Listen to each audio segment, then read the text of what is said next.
vida política, las noticias y el análisis de AFN Político y algo más.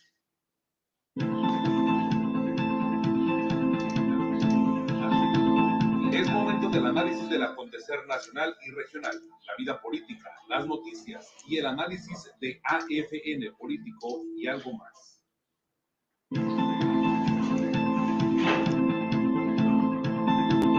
Es momento del análisis del acontecer nacional y regional, la vida política, las noticias y el análisis de AFN Político y algo más.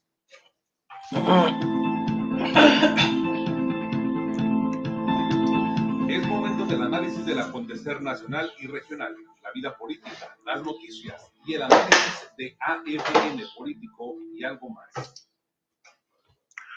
¿Qué tal? Muy buenos días, gracias por acompañarnos en esta primera edición de la semana de AFN Político y algo más, que es una producción de Agencia Fronteriza de Noticias y de su directora, nuestra amiga y compañera Dora Elena Cortés. Soy Enrique García y agradezco enormemente que nos acompañe esta mañana. Gracias por acompañarnos a iniciar la semana, informándonos sobre los últimos acontecimientos, los más relevantes a nivel nacional, local también. Hay algunas novedades que compartirle, por supuesto.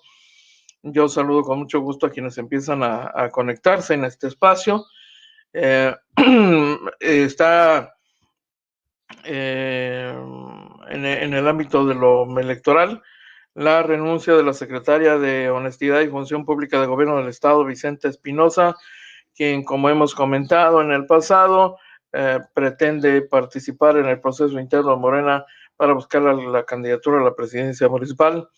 El presidente López Obrador tendrá hoy una videoconferencia, su primera videoconferencia con el presidente norteamericano Joe Biden, donde el presidente del norte estará planteando al máximo mandatario de este país la agenda que le interesa impulsar y en la que le interesa que México participe y atienda los intereses del país del norte. De esto también le vamos a platicar, por supuesto. Saludo a Antonio Carpio, que nos acompaña esta mañana. Bienvenido. Un placer saludarte, Antonio. Hilda Pérez Martínez también nos acompaña hoy. Buenos días, bienvenida. Hay otras novedades. Hoy debe estar, de hecho, a estas alturas debe estar ya presentándose ante la Cámara de Diputados el titular de la Auditoría Fiscal de la Federación para que explique a los legisladores cómo es que se equivocó en el reporte relativo al análisis de la cuenta pública del año 2019 del gobierno que encabeza López Obrador. Esto luego del reclamo del presidente.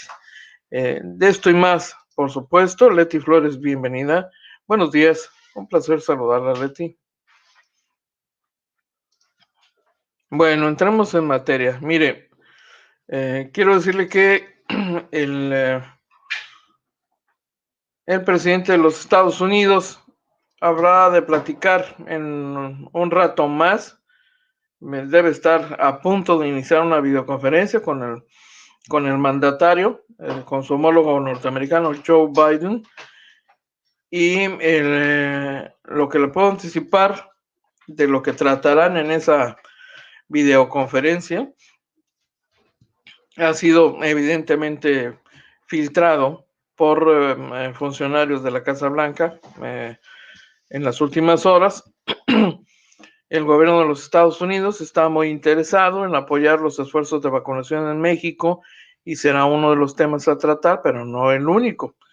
Ya sabe usted, hoy en estas condiciones de pandemia, bueno, las comunicaciones virtuales son lo de hoy y lo está poniendo en práctica, se está poniendo en práctica al más alto nivel entre los dos mandatarios que ya tuvieron alguna llamada telefónica previa al inicio de la gestión del presidente norteamericano.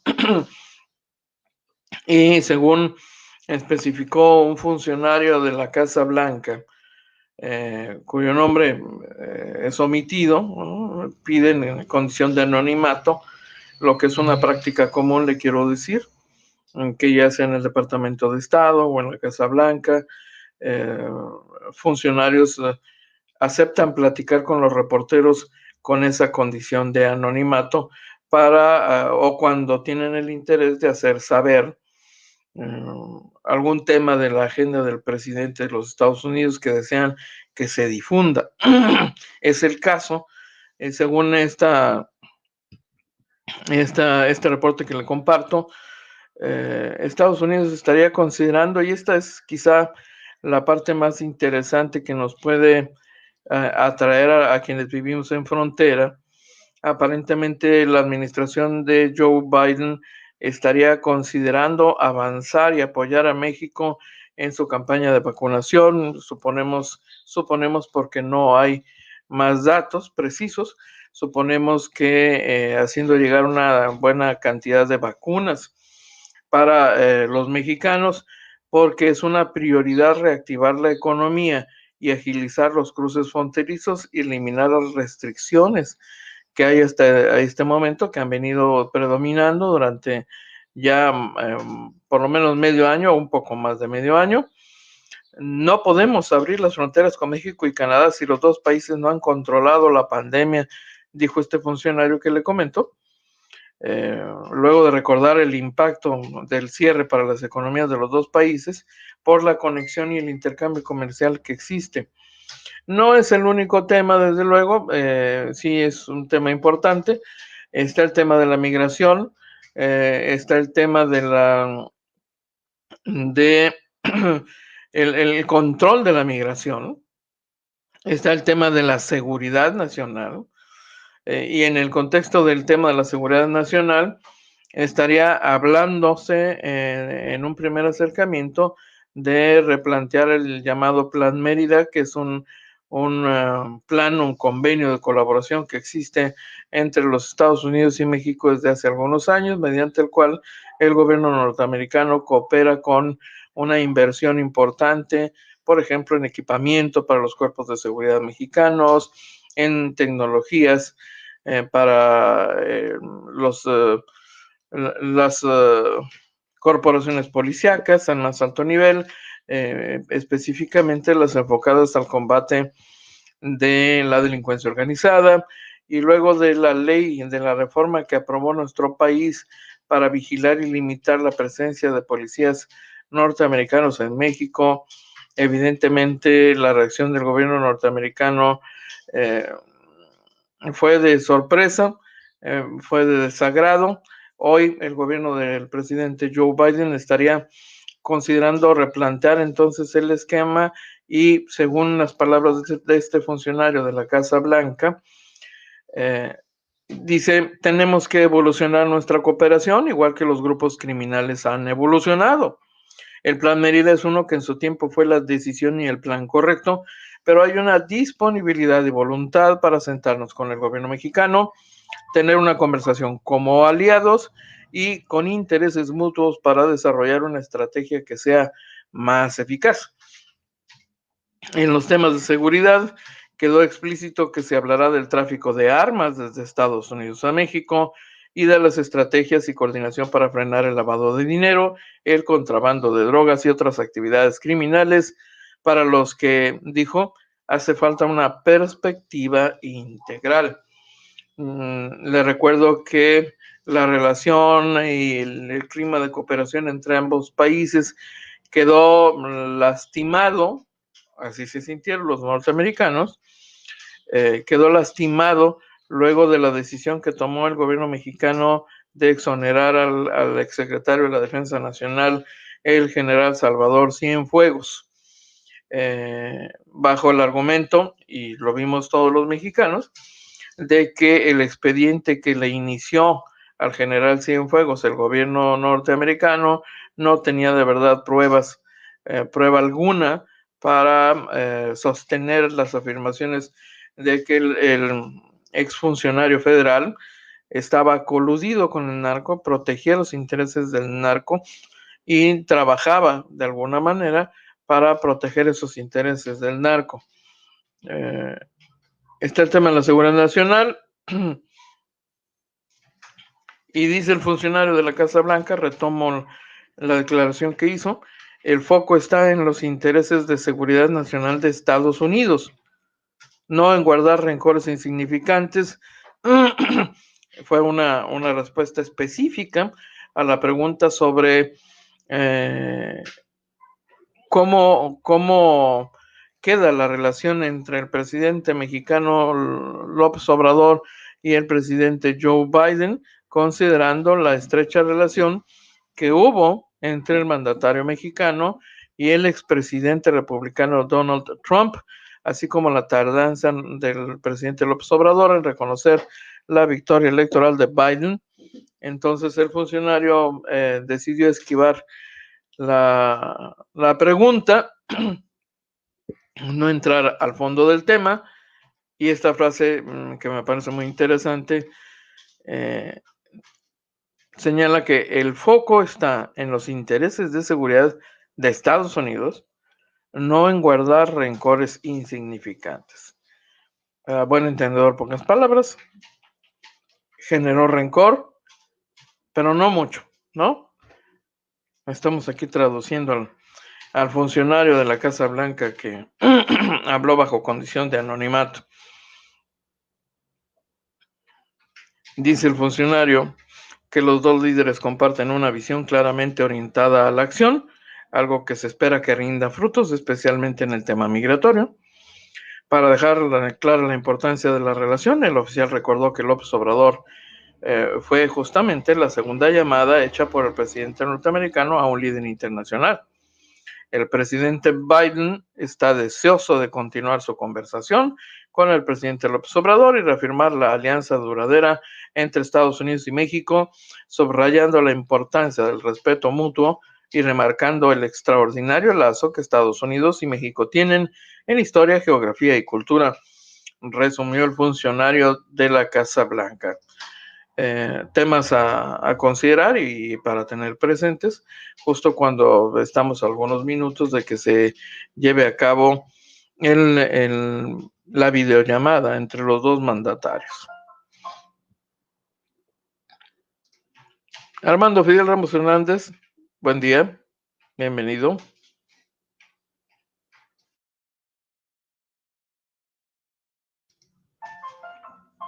Roberto López, qué gusto saludarte, mi estimado Roberto.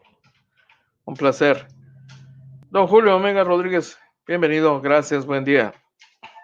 Jorge Robles Contreras, buen día. Gracias. Condición Santana haciendo de la soya, sí, hombre. Debemos extremar precauciones por posibles incendios y afectaciones respiratorias, desde luego. Ya tenemos conocimiento de algunos cuadros respiratorios justamente por esta condición. A lo largo del fin de semana fue patente que no había condiciones para la práctica de actividades al aire libre sin el riesgo de pagar una consecuencia, una infección por mínima que sea, ¿no? Melba Cortés, bienvenida, gracias. Rosa Watts, buenos días, feliz inicio de semana. Fidel González, hombre, gracias, muy amable, Fidel. Qué amable, gracias. Emma Isabel de la Cabada Cortés, muchas gracias. Gracias por compartir. Así es, no hay más vacunas, solo habrá una más. Débil economía, y si Estados Unidos apoya en lo respectivo a la vacunación, más pronto que tarde podrán abrirse las fronteras. Espero que el loquito López ya deje de cobijar a los delincuentes del ejército y se ponga las pilas. Toma, Paloma, ¿eh? Directo al rostro. Margabell Hernández, bienvenida, buenos días, saludos. Pues sí, importante la plática en lo relativo a las vacunas, que es lo que urge a la inmediatez, ¿no? La recuperación de la activación económica y de la normalidad que podemos tener hoy en estas condiciones. Le recuerdo que por lo menos todo este año habremos de continuar en una situación de alerta que irá tentativamente, esa es la expectativa, tentativamente clarificándose, aclarándose conforme avance la campaña de vacunación, que tomará no solo este año, sino los primeros 3 meses del próximo año. El Plan Nacional de Vacunación plantea que terminará esta campaña hasta marzo del próximo año.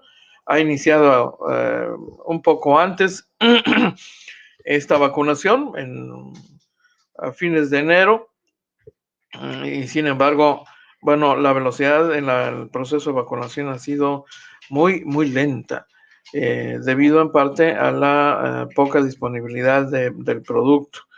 Eso es lo que ha limitado la posibilidad de avanzar, pero si el gobierno de los Estados Unidos hace algún arreglo, algún acuerdo, permite que las empresas farmacéuticas que se encuentran asentadas en los Estados Unidos vendan la vacuna al gobierno mexicano, una dotación importante, interesante, bueno, eso seguramente facilitaría el proceso de vacunación, lo que es particularmente importante en la frontera norte de México, que es la zona mexicana que tiene mayor interacción cotidiana con el gobierno norteamericano y es donde se celebran muchas de las grandes operaciones de comercio internacional.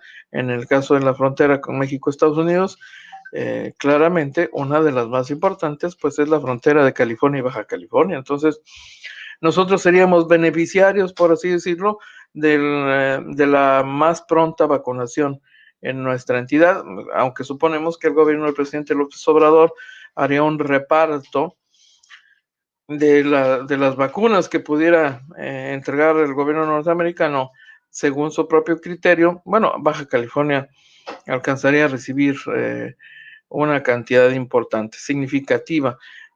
Supondríamos, queremos creer, que la frontera norte tendrá preferencia para facilitar el proceso de reactivación económica. Pues es muy simple. La economía del sur de San Diego, estamos hablando de Chula Vista, National City, San Isidro, dependen en una gran medida del consumo de los mexicanos, que desde luego pues se desplomó debido a las restricciones en el cruce fronterizo, sin ir más lejos, ¿no? Roberto Ávila Ramos, qué gusto saludarte, Roberto. Mi tocayo Enrique Hernández, ojalá que los vientos santanas arrojen al mar gran parte de los virus. Afortunadamente, muchos tijuanenses que por estatus de doble ciudadanía ya se vacunaron en San Diego y ayuda a bajar contagios en Baja California. Sí, por supuesto, tocayo. Ya desde hace un tiempo, tan pronto iniciaron las vacunas, la aplicación de las vacunas en San Diego, muchos tijuanenses de inmediato hicieron fila india, ¿no? A San Isidro, a San Diego, para aplicarse la vacuna, aprovechando justamente su estatus migratorio, su doble ciudadanía, por ejemplo.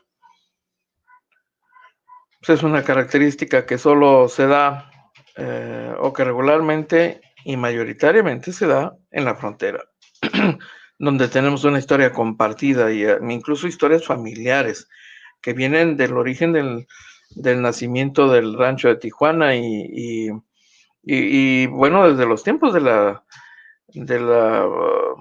California del siglo antepasado. Qué interesante historia es. Interesante. Mexicanos que quedaron atrapados en Estados Unidos luego del Tratado de Guadalupe y que estableció los límites fronterizos entre ambos países y dejó de aquel lado a personas que son de ascendencia o descendencia hispana, ¿no? Española, por ejemplo. Una gran historia. Y vaya que hay descendientes de aquella época aquí en esta región, en un asunto que es de verdad interesantísimo. ¡Ah, hombre! No, bueno, presumido el amigo Carpio. Yo tengo doble ciudadanía baja californiana y ayer se vacunó en Tecate el muchacho, ¿no? Pues qué bien, mi estimado Toño. Ahora sí, ¿no? A chambearles duro y macizo. Le quiero compartir que el gobernador, esto regresando aquí al ámbito local, que el gobernador Jaime Bonilla Valdés ha anunciado esta mañana que doña Vicente Espinosa se retira del cargo. Ella, como todos sabemos, es secretaria de la Honestidad y Función Pública. Se registró internamente en su partido para competir por la candidatura a la presidencia municipal. Un proceso interno que, como hemos venido advirtiendo, aparentemente dejará en manos de una mujer la presidencia municipal, aunque llame la atención, como lo hicimos aquí en algún momento previo, que un hombre haya decidido registrar su aspiración. Es el dirigente estatal de Morena, Ismael Burgueño, el único, el bendito entre las mujeres, con la intención de apostarle a que el Comité Nacional determine que el género para la candidatura a la presidencia municipal será el de la mujer, algo que oficialmente no ha ocurrido todavía, aunque es casi un hecho. Por doquier seguimos escuchando que esa va a ser la decisión, que ya está incluso tomada, y conforme ha avanzado este proceso interno, aún sin la definición de si va a ser género femenino o no, el proceso ha avanzado y se ha ido construyendo sobre la base de que será una mujer quien abandere a Morena por la presidencia municipal de Tijuana. Y en este mismo contexto, bueno, claramente seguimos escuchando que la diputada local Montserrat Caballero apunta para ser la candidata.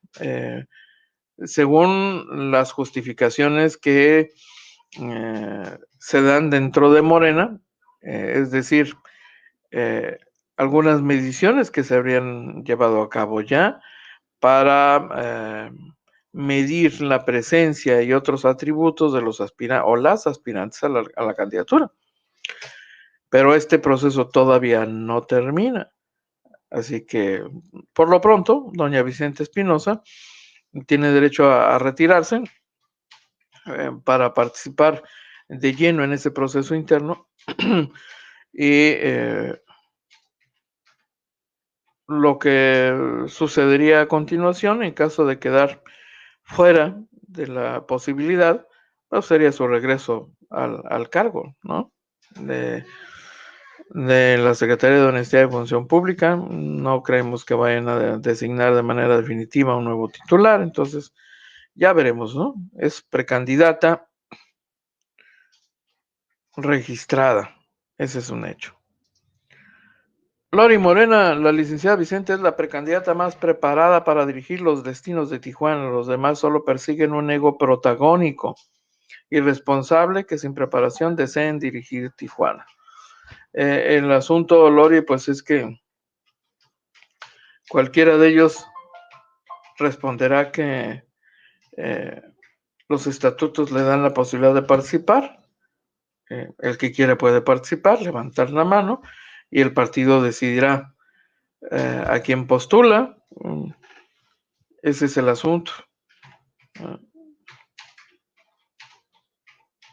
Y pudiera ser incluso que sí, efectivamente, Vicente Espinosa fuese la candidata más preparada en más de algún terreno, posiblemente sí, pero pues la valoración que hacen en el Comité Nacional de Morena se rige por otros criterios y ellos siguen en la evaluación de los aspirantes. Nos llama la atención que en la lista final de las aspirantes a ser medidas en una encuesta, por ejemplo, que es uno de los elementos que se toma en consideración para la decisión, ya no esté Meli Espinosa, la síndica procuradora del Ayuntamiento de Tijuana, y como ya lo hemos venido comentando también, en otro momento, muy seguramente buscará una candidatura o la invitarán a que se apunte para una candidatura a diputada local, que es algo que nos parecía más que natural. Lori Morena, ¿dónde están publicadas las encuestas de Mitofsky que citan? Porque en el sitio oficial no hay nada de las encuestas que presume la diputada. Son encuestas que hace que Mitofsky, que Roy Campos hace llegar directamente a medios de comunicación, Lori. Yo puedo decirle que recibo casi todos los días material de Roy Campos, de Mitofsky, y no soy el único periodista que tiene acceso a ese tipo de contenidos, independientemente de que, claro, usted entenderá, gente dentro de Morena que le interesa pues impulsar a sus gallos, pues filtran materiales si estos favorecen a sus consentidos, ¿no? Es también parte del fenómeno. Veremos finalmente cuál va a ser el criterio del Comité Nacional de Morena. A ver por quién se inclina y bajo qué criterios. Pero el problema de esto es que el Comité Nacional de Morena decidió que no, ni siquiera va a discutir con nadie su decisión, ni la va a someter a escrutinio, es más, ni siquiera va a dar a conocer las encuestas. Todas esas cosas, vamos, ni a la militancia. Así de simple, ¿no? Es decir, en forma totalmente discrecional, el Comité Nacional de Morena decidió que así va a designar candidatos. Así que ni siquiera los militantes de Morena tienen posibilidad de hacer algo al respecto o reclamar, porque es el Comité Nacional ya se arrogó todas las facultades y todas las posibilidades de hacer este proceso en forma enteramente discrecional. Creo que quienes realizarán pre-campaña o campaña, si se convierten en candidatos, deben hacerlo en terreno parejo. Si son funcionarios, deben renunciar. Efectivamente, don Jorge, así es. Entendemos que por esa razón se retira Vicenta Espinosa del cargo. Hoy en la mañanera, mi presidente reflejó una vez más que el movimiento de mujeres y feminismos es más que una piedra en su zapato. Se deja ver que son un chilillo en el zapato de AMLO, son corruptos y conservadores, aunque cerró su dicho con un yo respeto y defiendo mucho a las mujeres. Sí, pero por lo pronto, tómala, ¿no? pero, mis respetos, ¿eh? Es el estilo del presidente, ya saben. Marquesita del Parque, que no Montserrat, es de Oaxaca, ¿por qué ella? Dice Marquesita. Habría que preguntarle al Comité Nacional.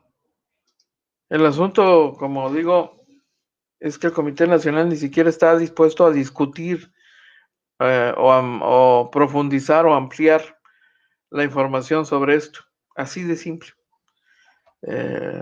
Es una decisión enteramente bajo su control. Y la posibilidad de discutirlo está fuera de toda lógica. Entonces, independientemente de a quién pudieran favorecer con esta decisión, lo dejaron en claro para evitar supuestamente conflictos. Pero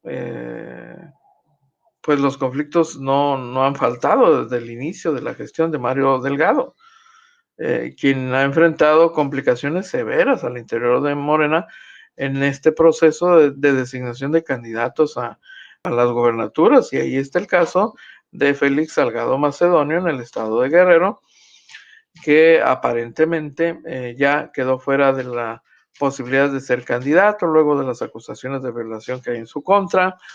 Y si esto cambia, bueno, puede hasta cambiar el género de la candidatura. Lo que yo puedo comentarles es que en las últimas horas uno de los aspirantes más fuertes a esa candidatura, Pablo Almícar, estaría bajándose de la contienda interna. Y si esto es así, bueno, pues crece la posibilidad de que Nestora Salgado pudiera ser la candidata, y esto cambia el género de la candidatura para el gobierno del estado de Guerrero. Y entonces, en esas condiciones, Morena tendría la opción, la posibilidad de elegir varón para una candidatura en alguno de los estados del país, donde originalmente tal vez estaba previendo otro tipo de género para la candidatura. Entonces, esto está muy interesante, la verdad, muy interesante. ¿Quiénes son los que buscan la gubernatura de Baja California? Bueno, hay cada personaje.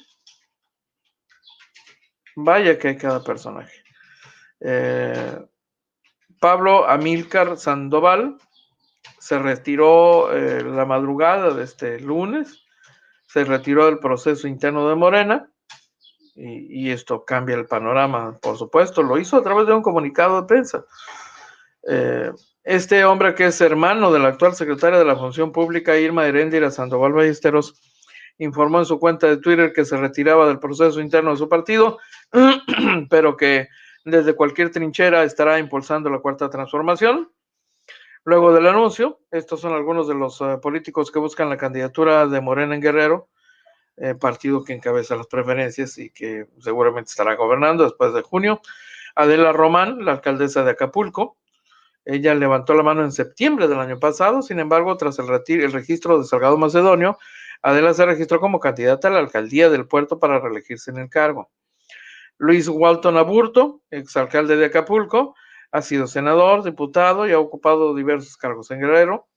Walton manifestó su deseo por ser el candidato de Morena en Guerrero y hace unas horas tuiteó que nadie se confunda, seguimos en la ruta de que llegue la Cuarta Transformación.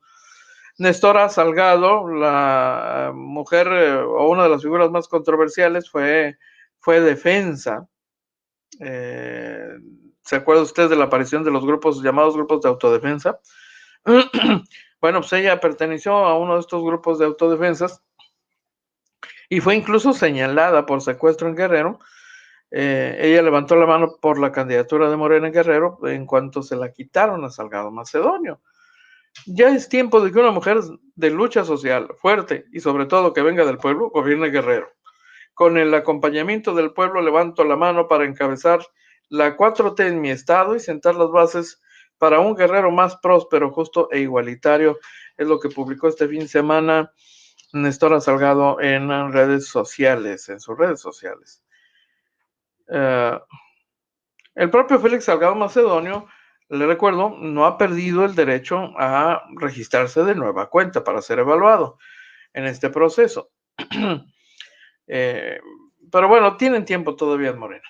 Este proceso deberá definirse finalmente hasta el 4 de abril, tienen de plazo para registrar a su nuevo candidato, así que tienen un mesecito. Pueden terminar de ponerse de acuerdo. Le digo que esto se está poniendo cada vez más interesante, ¿eh? Creo que Guerrero vence el plazo para registros, Baja California falta, pero en otros estados ya ganaron los tiempos, sí. Sí, señor. Oiga, voy a una pausa brevísima, no tardo.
Gracias por continuar con nosotros. Estamos de regreso. Estoy preparando esto para entregarle unos datos importantes.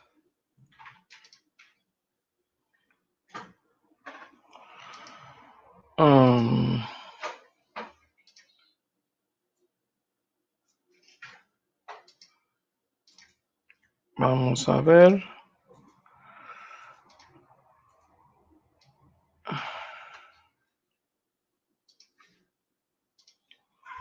El día de hoy le quiero comentar, hubo una definición importante en el reporte cotidiano que presenta el gobernador junto con sus funcionarios. Fue inevitable abordar el tema del regreso a clases. Baja California se encamina ya al semáforo verde muy pronto, y en la medida en que estamos regresando a esa condición y estaríamos estrenando color de semáforo muy pronto, bueno, pues el gobierno estatal ha dejado entrever que ya preparan el inicio de los trabajos necesarios para garantizar el regreso a clases, pero evidentemente en una modalidad combinada. Quiero decirle, no sería enteramente presencial. Hay algunas consideraciones que ha tenido que hacer el gobierno de Baja California. Dar este paso implicaría, por ejemplo, que el gobierno estatal vacune a todos los maestros, y no son pocos, ¿no? Estamos hablando de más de 40,000 maestros en Baja California, o 45,000 aparentemente, para dar el primer paso. Usted entenderá que en algunos niveles en el sector educativo también, bueno, la población ya más de mayor edad que califica para aplicación de vacuna tendría que estar seguramente cubierta, pero por lo pronto el magisterio, hay preparativos que se van a echar a andar, y hoy el secretario de Educación, Catalino Zavala Márquez, y el secretario de Salud, Alonso Pérez Rico, hablaron de este tema justamente para ir adelantando a la población cuáles eran algunos de los criterios a seguir para facilitar el proceso de regreso a clases. Le voy a compartir lo que dijeron al respecto. Tome usted nota, el tema del regreso a clases es un tema importantísimo por más de una razón. Uno de ellos representaría un riesgo regresar a la movilidad más alta, porque el movimiento de clases, el movimiento de maestros y alumnos a las aulas, dispara la movilidad urbana y aumenta en condición natural el riesgo de contagios. Pero por otra parte, esto implica que el gobierno tendría que acelerar el proceso de vacunación.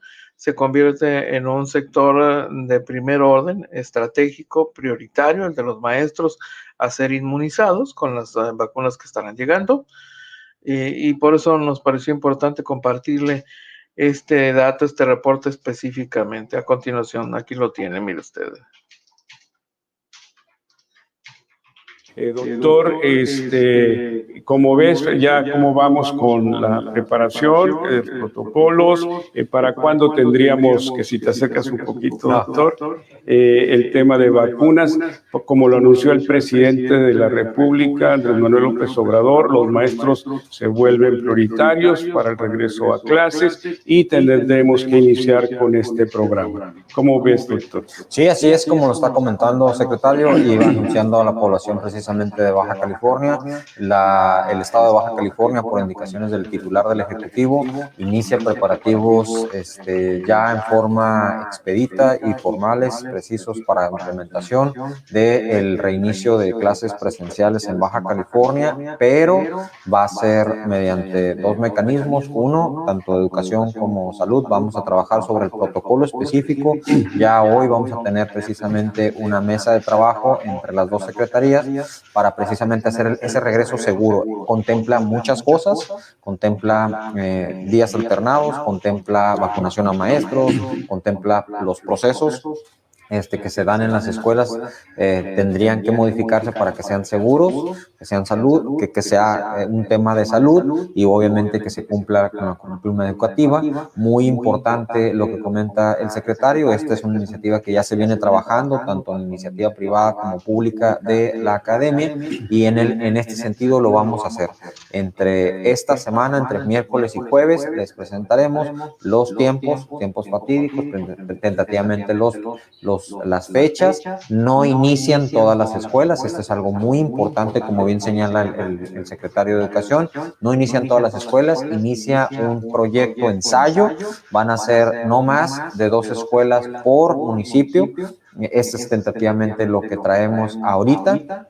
Y de ahí nos vamos a ir expandiendo. ¿De qué depende esto? De nuestro semáforo epidemiológico, del riesgo epidemiológico. Ahorita ya es inminente que vamos a cambiar de color y nos tenemos que ir preparando para la nueva normalidad. Esto es parte del gobierno de Jaime Bonilla, el titular de Ejecutivo, que es lo que estamos haciendo, preparando a nuestra sociedad para que tenga bienestar. Y la educación es una parte fundamental. La educación presencial es una parte fundamental.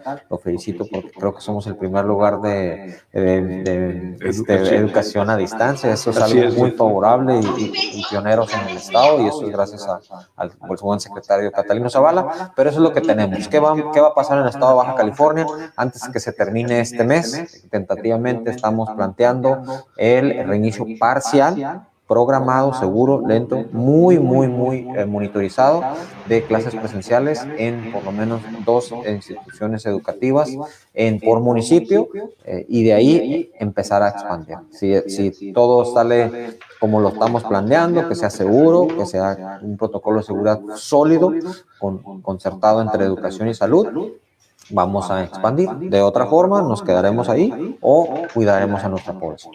Así es, doctor, pues es la indicación del gobernador del estado en función del avance del semáforo epidemiológico para llegar a amarillo y verde. Estamos ya, por indicaciones del gobernador, presentando, como lo anuncia el doctor, en el transcurso de esta semana, todo el programa, los protocolos, la validación de los mismos, su implementación.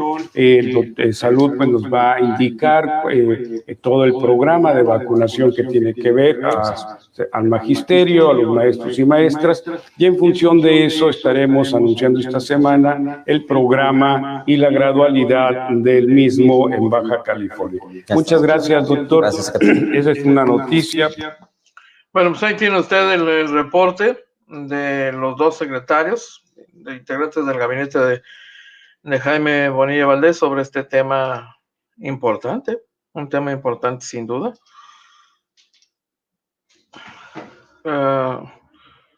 No es un tema sencillo, como ya estaba establecido desde hace mucho tiempo. El retorno a clases está condicionado al comportamiento epidemiológico.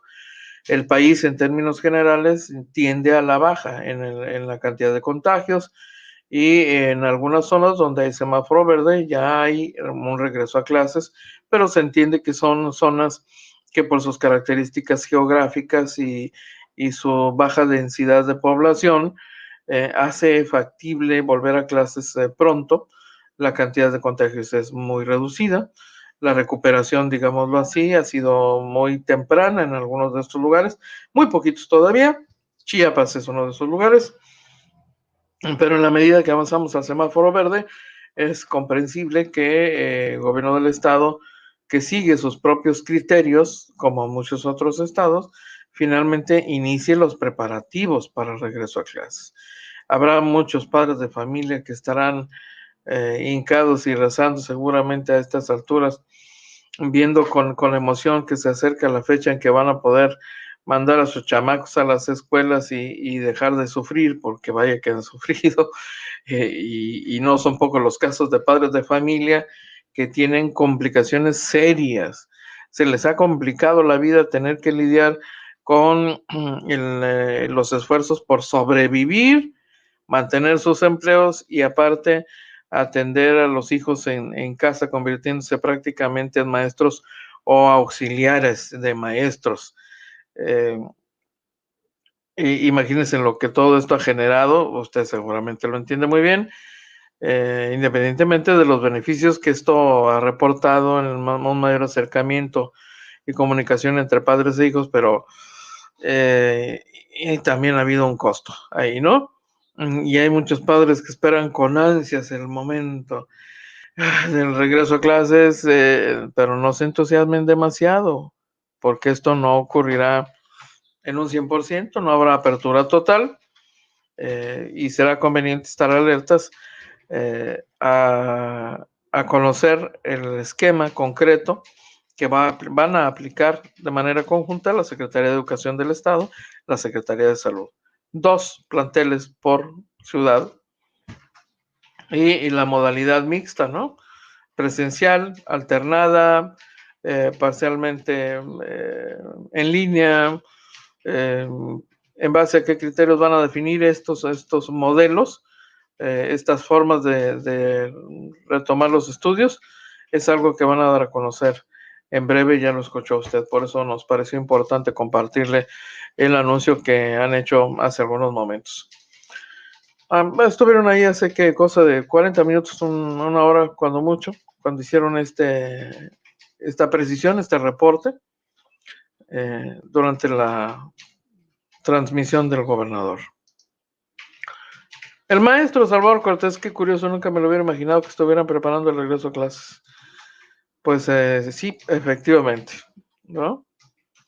Más que natural, maestro Salvador. En la medida que nos acercamos al semáforo verde, era más que natural que ocurriera. Ya lo habían cantado desde hace mucho tiempo. Antonio Carpio, en Morena tienen al dios de se cayó el sistema. Hacen lo que quieren con las encuestas y designaciones de candidatos. Pues sí, cualquier partido está en su legítimo derecho de designar candidatos como ellos decidan, ¿no? Ellos eligen el formato, ellos eligen las condiciones de modo, tiempo y lugar, y los mecanismos, porque hay mecanismos y hay de mecanismos a mecanismos para decidirse por candidatos. Entonces, el factor de discrecionalidad siempre, en algún momento, en algún punto, está presente y es un facilitador para las decisiones de esta naturaleza. La discrecionalidad, el gran facilitador para las decisiones, aunque para otras no necesitan justificaciones, ¿no? El Comité Nacional de los Partidos siempre tendrá justificaciones en la mano para hacer válidas las decisiones que asume, ¿no? Juan José Hernández nos acompaña también esta mañana. Muchísimas gracias, bienvenido. Es un verdadero placer, mi estimado Juan José. Buen día. Bueno, a propósito de Guerrero, que está por arrancar, pues, ¿no? No tardan ya. Oficialmente, según el calendario, la campaña para la gubernatura inicia el 5 de marzo. El 5 de marzo. Le recuerdo, sin embargo, que la ley faculta a los partidos para hacer cambios de candidato, por ejemplo, ¿no? Por eso la fecha del 4 de abril. Pero la campaña para la gubernatura inicia el 5 de marzo y es del 5 de marzo al 2 de junio. Guerrero elegirá gobernador, elegirá 28 diputaciones de mayoría relativa, 85 sindicaturas, 580 regidurías, 18 diputaciones de representación proporcional y 80 presidencias municipales. 80. Un mundo de candidatos.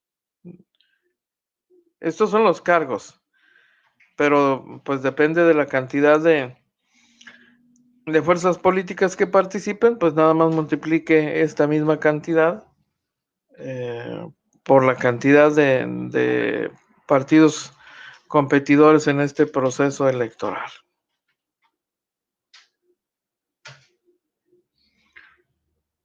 Oiga, qué rápido. Qué rápido avanza el reloj, ¿eh? Ya está por iniciar la comparecencia del titular de la Auditoría Superior de la Federación, David Colmenares. Está bajo la lupa. Es su hora decisiva, su hora de prueba. El presidente de la Comisión de Vigilancia de la Cámara de Diputados, Mario Alberto Rodríguez, inició la sesión donde está citado para comparecer el auditor superior y para ser cuestionado sobre la estimación que se hizo por la no construcción del aeropuerto de Texcoco. Están en la lista del programa a desarrollar Emilio Barriga Delgado, auditor especial de gasto federalizado, y posteriormente pues el titular, David Colmenares. También están ahí presentes en esta comparecencia Gerardo Lozano Dubernard, auditor especial de cumplimiento financiero, y Agustín Caso Rafael, auditor especial de desempeño. Viene la ronda de preguntas y respuestas de los diputados y finalmente pues el cierre de la sesión por parte del diputado Mario Alberto Rodríguez, así que ya se echó a andar la maquinaria. ¿Terminará el encargo David Colmenares o se mantiene? Habremos de ver eso. A ver si resiste la andanada, ¿no? Mientras tanto, el coordinador de la bancada mayoritaria de Morena, Ignacio Mier Velasco, dice que en la comparecencia se le escuchará, pero sobre todo se le cuestionará la forma en la que se realizó la recopilación de los datos y en caso de haber omisiones, pues se sancionaría a los responsables. Ante los hechos que derivaron en esta comparecencia, es importante despejar dudas en torno a si hubo o no dolo o intencionalidad política para afectar la imagen del gobierno del presidente López Obrador. Debemos ser muy responsables, actuar con base en las atribuciones que tenemos como Cámara de Diputados sobre la Auditoría Superior de la Federación y buscar que este error se subsane, que haya responsabilidad sobre quienes cometieron el error y que esto no manche la imagen de un órgano tan importante como este. Es lo que dijo el coordinador parlamentario de Morena, el señor Mier y Velasco, quien confió en que la Comisión de Vigilancia de la Auditoría Superior de la Federación se va a tomar el tiempo necesario para entrevistar a los que participaron en este asunto a fin de sacar una conclusión. Agregó que este tema merece atención especial, no solamente resolviéndolo con la remoción de un funcionario o cambiarlo dentro de la misma institución, sino buscar que este tipo de errores no se vuelvan a repetir, ni se afecte la imagen tanto de la Auditoría Superior de la Federación como de los gobiernos en turno. Bueno, veremos y diremos. Está ya en proceso la sesión.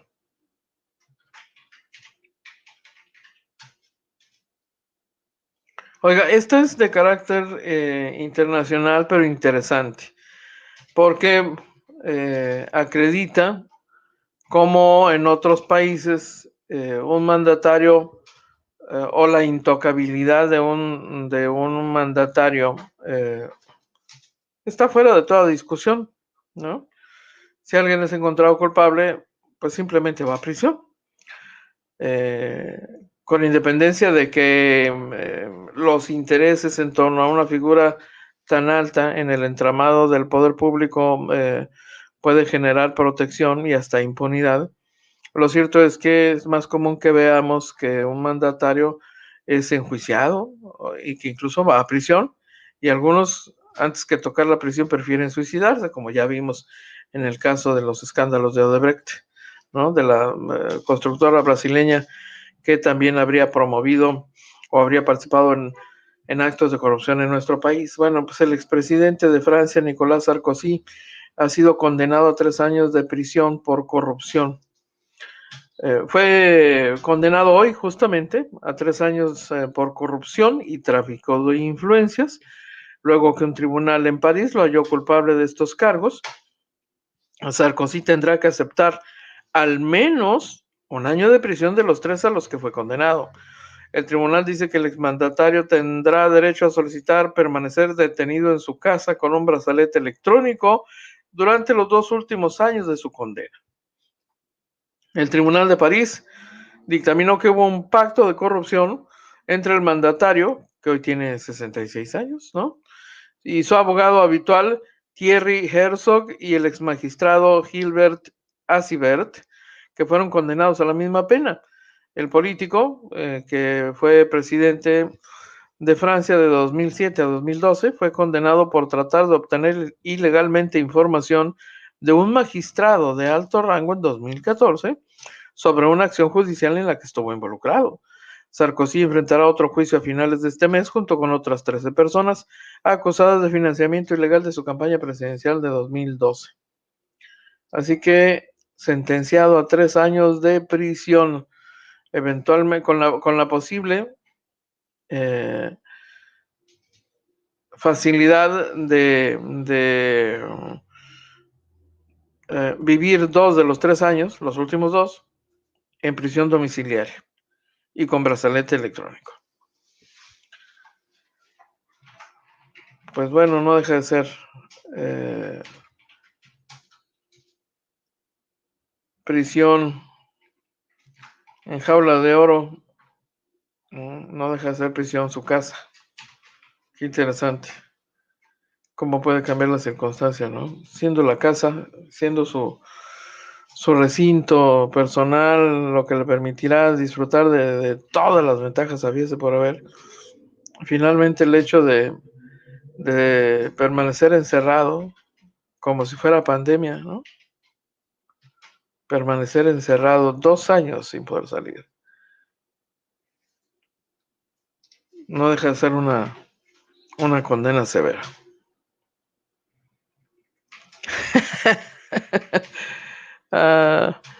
Esto está bueno, tocayo. Solo a Barrabás le interesa ganar en Guerrero.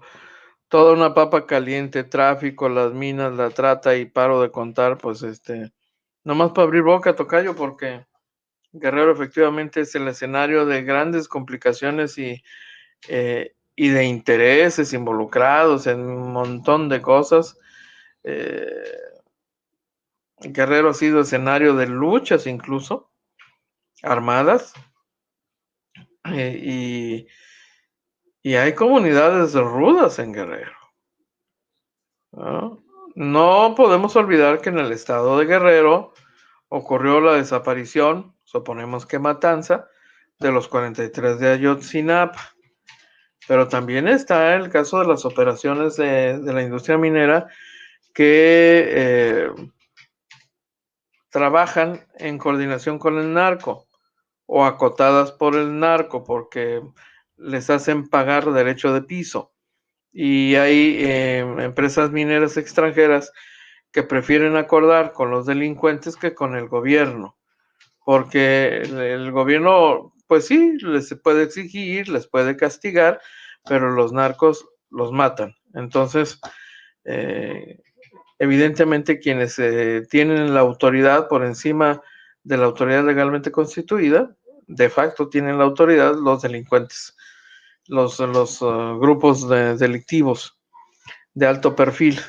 Y como es una zona donde comparten la operación en el trasiego de drogas y la operación de grupos delictivos, bueno, pues menuda bomba molotov esa, ¿eh?